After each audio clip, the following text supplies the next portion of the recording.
നമസ്കാരം, ഭാരത് ലൈവിലേക്ക് സ്വാഗതം. ലോക്സഭാ തെരഞ്ഞെടുപ്പിന് മുമ്പ് സർക്കാരിന് വമ്പൻ തിരിച്ചടിയാണ് നേരിട്ടുകൊണ്ടിരിക്കുന്നത്. പ്രധാനമായും ബജറ്റിൽ പറഞ്ഞ ഒരു പ്രഖ്യാപനങ്ങളും നടക്കുന്നില്ല എന്ന് തന്നെയാണ് ഏറ്റവും വലിയ പ്രശ്നം. പെൻഷൻ, ആരോഗ്യമേഖല എല്ലാത്തിലും ഉപരി വിവാദമായിക്കൊണ്ടിരിക്കുകയാണ്. വീണ വിജയന്റെ എക്സാലോജി കേസ് വലിയ വിവാദത്തിലേക്കും എത്തുന്നു.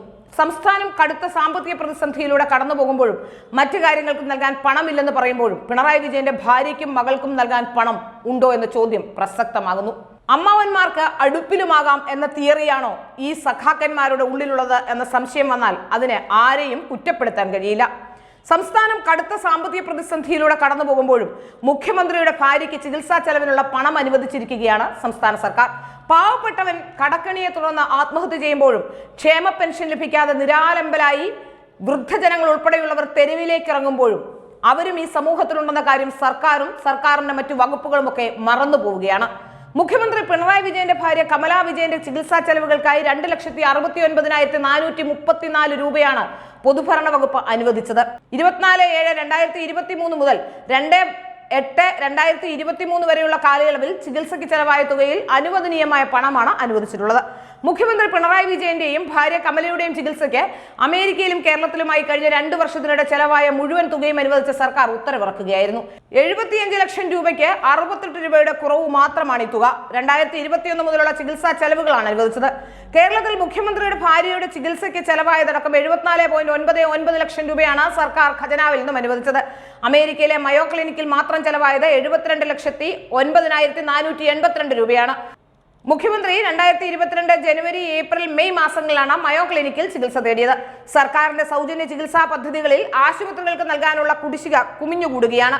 കാരുണ്യ ആരോഗ്യ സുരക്ഷാ പദ്ധതിയിൽ മാത്രം ആശുപത്രികൾക്ക് 1,128 കോടിയിലേറെ നൽകാനുണ്ട്. ബില്ലുകൾ പരിശോധിച്ച് അംഗീകാരം നൽകിയ തുകയാണിത്. അംഗീകാരം നൽകാനുള്ള ബില്ലുകളും കൂട്ടിയാൽ കുടിശ്ശിക ഉയരും. കാരുണ്യ ലോട്ടറി വരുമാനം ഉപയോഗിച്ച് നടത്തിയിരുന്ന കാരുണ്യ പദ്ധതിയുടെ കുടിശ്ശികയും 189 കോടിയായി. പണം ആവശ്യപ്പെട്ട് കഴിഞ്ഞ ദിവസം സ്വകാര്യ ആശുപത്രി മാനേജ്മെന്റ് പ്രതിനിധികൾ ആരോഗ്യവകുപ്പ് പ്രിൻസിപ്പൽ സെക്രട്ടറിയുമായി ചർച്ച നടത്തിയെങ്കിലും ധാരണയിലും എത്തിയില്ല. കുടിശ്ശിക എന്ന് നൽകുമെന്ന് സർക്കാരിന് വ്യക്തതയില്ലെന്ന് അവർ പറയുന്നു. പദ്ധതി നടത്തുന്ന സ്റ്റേറ്റ് ഹെൽത്ത് ഏജൻസിയാണ് ആശുപത്രികൾക്ക് പണം നൽകേണ്ടത്. അടിയന്തര ഇടപെടൽ ആവശ്യപ്പെട്ട് തിങ്കളാഴ്ച ഹൈക്കോടതിയെ സമീപിക്കാൻ സ്വകാര്യ ആശുപത്രി മാനേജ്മെന്റ് അസോസിയേഷൻ തീരുമാനിച്ചിട്ടുമുണ്ട്. സർക്കാരിന്റെ അഭ്യർത്ഥന മാനിക്കുന്നതിനാൽ സൗജന്യ ചികിത്സകൾ തൽക്കാലം നിർത്തിവെക്കേണ്ടെന്നാണ് തീരുമാനം. എങ്ങനെ സംസ്ഥാനം കടം കയറി മുടിയാതിരിക്കും?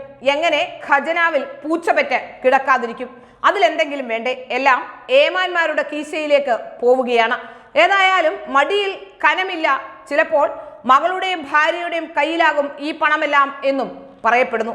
ഏതായാലും ക്ലിഫ് ഹൗസിൽ കർട്ടനിടാൻ 7 ലക്ഷം രൂപ, മുഖ്യമന്ത്രിക്ക് ലിഫ്റ്റുള്ള ബസ്, നവകേരള സദസ്, കേരളീയം പരിപാടി, ഇനിയും മുഖ്യമന്ത്രിക്ക് നടക്കാൻ കഴിയാത്തതുകൊണ്ട് മാവേലിക്കരയിലെ ഒരു സ്കൂളിന്റെ മതിലിടിച്ചു. ആ വകയിൽ MLAയുടെ ആസ്തി വികസന ഫണ്ടിൽ നിന്ന് ഇപ്പോൾ അനുവദിച്ച 25 ലക്ഷം രൂപ. മറിയക്കുട്ടിക്ക് 1,500 രൂപ പെൻഷൻ കൊടുക്കാനില്ലാത്ത സ്ഥലത്താണ് മുഖ്യമന്ത്രിക്ക് 200 മീറ്റർ നടന്ന് കയറാൻ വയ്യാത്തത് കൊണ്ട് മതിലിടിച്ച് സ്റ്റേജിന്റെ അടുത്തേക്ക് എത്തിച്ച് 25 ലക്ഷം രൂപ നൽകുന്നത്. ഏതായാലും കേരളത്തിന്റെ അവസ്ഥ ഭയാനകമാണ്. ഇനി അതും പോരാ, KSIDCക്ക് കേസ് നടത്താൻ, അതായത് മകളെ രക്ഷിക്കാൻ KSIDC വഴി കേസ് നടത്താൻ 25 ലക്ഷം രൂപ. ഏതായാലും മുഖ്യമന്ത്രിക്ക് ആവശ്യത്തിന് പണമുണ്ട്, ഭാര്യ കമലാ വിജയനും ആവശ്യത്തിന് പണമുണ്ട്, മകൾ വീണ വിജയനും അതുതന്നെയാണ് അവസ്ഥ. ഇവരാരെങ്കിലും ഏതെങ്കിലും കേസിൽ പെട്ടുപോയാൽ അതിനൊക്കെ സർക്കാർ വക്കീലും അല്ലെങ്കിൽ പുറത്തുനിന്ന് വക്കീലിനെ വെച്ചാൽ പോലും സർക്കാർ ഖജനാവിൽ നിന്ന് പണവും പോകും.